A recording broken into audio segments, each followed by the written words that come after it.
how to log into CPanel in GoDaddy. The first thing that we'll need to do is load up the GoDaddy website, click on your name in the top right corner, and then go into My Products. Now here from the products page, we'll scroll down and find web hosting. If you don't see the web hosting option, it means that you have not purchased a web hosting plan and you can't access CPanel, so you will need to have a web hosting plan. Then right here, we just want to select manage.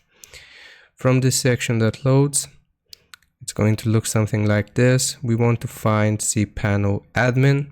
Simply click on this button and this is going to refer us to CPanel, and it will have logged us in automatically here, as you can see. And you can also access the file manager by clicking on launch here, which is going to go through CPanel as well.